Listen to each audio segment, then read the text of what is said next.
Walang malaking epekto sa ekonomiya ng Pilipinas ang Zero Remittance Week ng mga OFW na taga-suporta ni dating Pangulong Rodrigo Duterte. Ayon yan sa isang ekonomista. Yan ang ulat ni Harley Valbuena.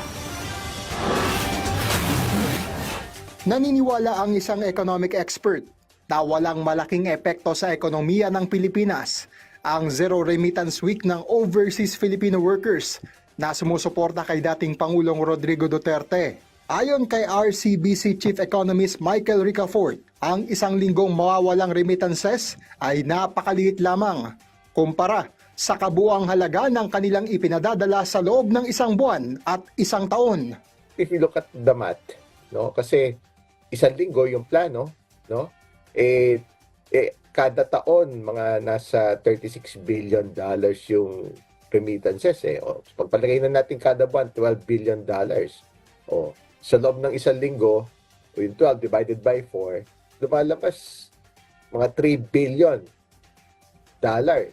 Sinabi rin ni Ricafort na hindi lahat ng OFW ay sasali sa Zero Remittance Week dahil hindi naman sila lahat taga-suporta ni Duterte.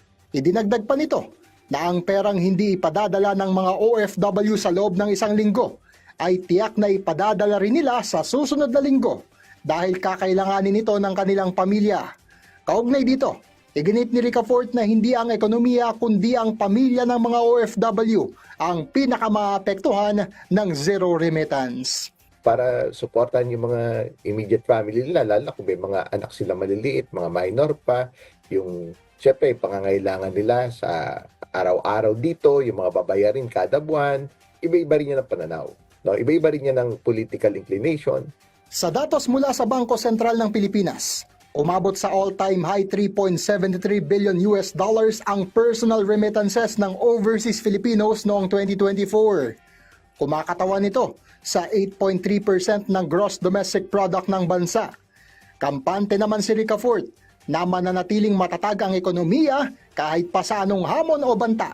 Dahil sa kasalukuyan ay mayroon umanong $105 billion international reserves ang Pilipinas. Harley Valbuena para sa Pambansang TV sa Bagong Pilipinas.